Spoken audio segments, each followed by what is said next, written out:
আসসালামু আলাইকুম। আশা করি সবাই অনেক ভালো আছেন। ফ্রেশ কুকিং চ্যানেলে এই ভিডিওতে আপনাদেরকে স্বাগতম। আজকে আমি আপনাদের সাথে শেয়ার করব রুই মাছের মাথা দিয়ে মুড়ি ঘন্টর রেসিপি। আশা করি এই ভিডিওটি শেষ পর্যন্ত দেখবেন। প্রথমে এখানে আমি নিয়ে নিয়েছি মুগের ডাল। এই মুগের ডালগুলোকে এবার আমি একটা শুকনো খোলাতে একদম মুচমুচে করে ভেজে নিব। প্রথমে চুলাতে একটা ফ্রাই প্যান বসিয়ে নিয়েছি। এবার দিয়ে দিব মুগের ডালগুলো। দিয়ে এবার কিছুক্ষণ একটু নেড়ে চেড়ে মুগের ডালগুলোকে ভেজে নিয়ে নিব।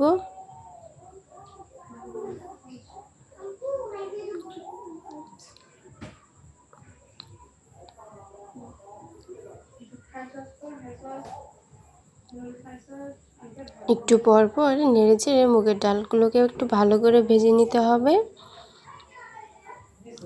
অনবরত নাড়াচাড়াও করা যাবে না এবং কিনারা থামানোও যাবে না।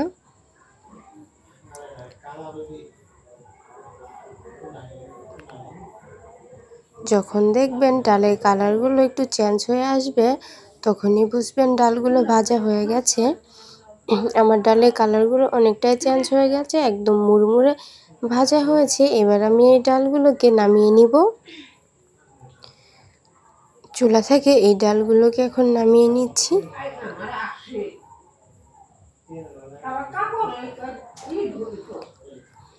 এবার এই ডালগুলোকে পানিতে ভিজিয়ে রাখবো।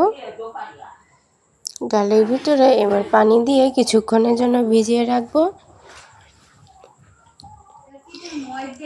এবার এখানে আমি নিয়ে নিয়েছি আমার মুড়ি ঘন্ট রান্না করার জন্য যে উপকরণগুলো লাগবে সেইগুলো। এখানে নিয়ে নিয়েছি আমি ধনিয়া পাতা, নিয়ে নিয়েছি কিছু কাঁচামরিচগুলোকে 2 ফার করে নিয়েছি। এবার আমি এখানে নিয়ে নিয়েছি পেঁয়াজ কুচি, নিয়েছি টমেটো কুচি। এখানে আমি একটা বড় সাইজের রুই মাছের মাথা নিয়ে নিয়েছি, একদম ছোট ছোট সাইজ করে কেটে নিয়েছি। তাহলে মুড়ি ঘন্টটা খেতে অনেকটাই ভালো লাগবে। একদম মুচমুচে করে ভেজে নিয়েছি। এবার একটা ফ্রাই প্যানে প্রথমে দিয়ে দিব আমি সয়াবিন রান্না করা তেল। এবার দিয়ে দেব 2টো এলাচ, দালচিনি। এখানে দিয়ে দেব একটা তেজপাতাকে মাঝখান থেকে ছিঁড়ে 2 ভাগ করে নিব। এবার এটাকে একটু গরম হওয়ার জন্য রেখে দেব। দিয়ে দেব কিছু পেঁয়াজ কুচিগুলোকে তেলের ভিতরে ভালো করে ভেজে নিব। একটু সময় নিয়ে ব্রাউন কালার করে পেঁয়াজ কুচিগুলোকে ভেজে নিতে হবে।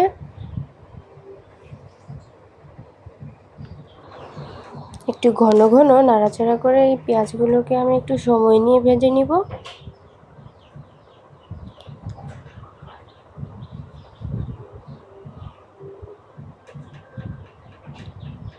আমার পেঁয়াজগুলো প্রায় ব্রাউন কালার করে ভেজে নেওয়া শেষ। এবার এখানে দিয়ে দিচ্ছি 1 চামচ আদা বাটা, জিরা বাটা, রসুন বাটা, রসুন পেঁয়াজ বাটা একসাথেই দিয়ে দিয়েছি। এবার কিছুক্ষণ তেলেতে ভেজে একটু পানি দিয়ে দিলাম।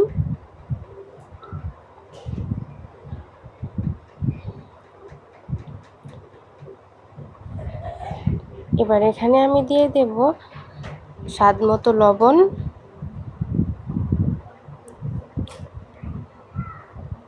দিয়ে দেব 2 টেবিল চামচ মরিচের গুঁড়া। আপনারা যে যেমন ঝাল পছন্দ করেন আপনাদের টেস্ট অনুযায়ী মরিচের গুঁড়াটা দিবেন। দিয়ে দিচ্ছি 1 চামচ হলুদের গুঁড়া, 1 চামচ ধনিয়া গুঁড়া। দিয়ে এবার এই মশলাটাকে ভালো করে কিছুক্ষণ কষিয়ে নিব। মনে রাখবেন মশলাটা ভালো করে কষিয়ে নিলে মাছের মুড়ি ঘন্টটা খেতে কিন্তু অনেকটাই মজা লাগবে। তাই মশলাটাকে একটু বেশি করে কষিয়ে নিতে হবে।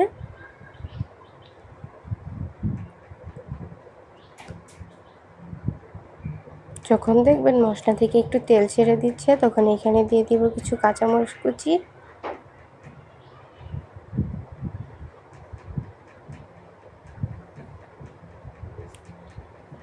কাঁচামরিচ কুচিটা দিয়ে মশলাটাকে আর কিছুক্ষণ ভালো করে মিশিয়ে নিব। এবার এখানে দিয়ে দিব টমেটো কুচি। এবার ভালো করে কিছুক্ষণ নেড়ে চেড়ে নিব। দেখতেই পাচ্ছেন আমি কিন্তু মশলাটাকে অনেকক্ষণ ধরে কষাচ্ছি, কারণ বেশি করে কষালে মাছের মুড়ি ঘন্টটা খেতে কিন্তু অনেক ভালো লাগবে।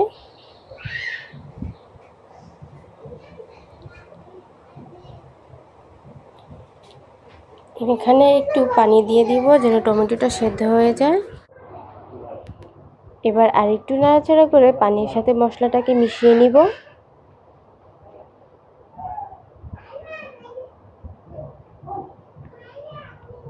এবার একটু কিছুক্ষণের জন্য ঢেকে দেব যেন মশলাটা ভালো করে কষে টমেটোটা সেদ্ধ হয়ে একদম গলে যায়।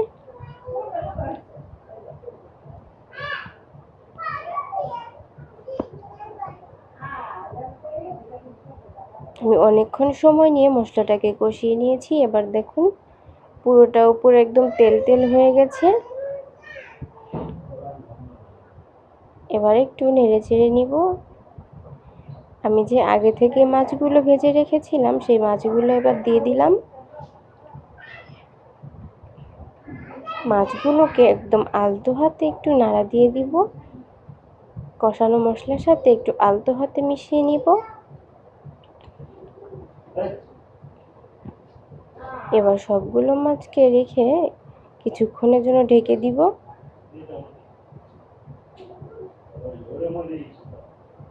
ঢাকনিটা আবার তুলে নিব। মাছগুলো আমার খুব ভালো করে কষিয়ে নেওয়া শেষ হয়ে গেছে। একটু আলতো হাতে নেড়ে চেড়ে উল্টে দিচ্ছি। এবার এখানে আমি মুগ ডালগুলো ভেজে ভিজিয়ে রেখেছিলাম সেই মুগ ডালগুলো দিয়ে দিব। মুগ ডালগুলোকে ভেজে ভিজিয়ে রাখার জন্য অনেকটাই ফুলে গেছে এবং সাইজেও বড় হয়ে গেছে। এবার মাছ আর মুগ ডালগুলোকে ভালো করে নেড়ে চেড়ে একসাথে মিশিয়ে নিব। একদম আলতো হাতে নাড়তে হবে, নয়তো কিন্তু মাছের মাথাগুলো ভেঙে যাবে। মুড়ি ঘন্টটা একদম কাটা কাটা হয়ে যাবে, খেতেও তেমন একটা ভালো লাগবে না। আমি কিছুক্ষণ সময় নিয়ে মাছটাকে কষিয়ে নিয়েছি। এবার ঢাকনিটা তুলে নিব, নিয়ে আবার একটু নাড়াচাড়া করে দিব। চুলার আঁচটা একদম মিডিয়ামে রেখেছি যেন তলায় না লেগে যায়, তাই একটু ঘন ঘন নেড়ে চেড়ে দিচ্ছি। এবার এখানে আমি দিয়ে দেব পানি। পানির পরিমাপটা একটু বেশি রাখতে হবে, কারণ সাধারণ ডালের থেকে মুগ ডালটা সেদ্ধ হতে একটু দেরি হয়, তাই পানির পরিমাপটা আমি একটু বেশি রেখেছি।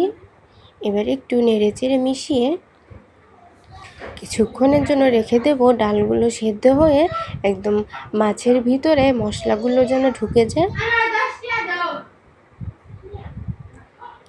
এবার এখানে ঢেকে দেব, কিছুক্ষণ রেখে দিব। মুড়ি ঘন্টর ঝোলগুলো একদম শুকিয়ে গেছে। এবার ঢাকনিটা তুলে নিব। দেখুন একদম মাখা মাখা ঝোল হয়েছে, তেমন একটা বেশিও নেই কমও নেই। একটু আলতো হাতে নেড়ে দেব। ডালটাও একদম পারফেক্টভাবে সেদ্ধ হয়ে গেছে। এবার এখানে ধনিয়া পাতা দিয়ে দিব। উপর দিয়ে ধনিয়া পাতা দিয়ে অল্প কিছুক্ষণের জন্য আর একটু ঢেকে একটু জাল করে নিব। এবার ঢাকনিটা তুলে নিব। দেখুন তৈরি হয়ে গেছে আমার দুর্দান্ত স্বাদের মুড়ি ঘন্ট রেসিপি। আশা করি আমার এই ভিডিওটি আপনাদের ভালো লেগেছে। আজকের মতো এই পর্যন্তই। সবাই ভালো থাকবেন।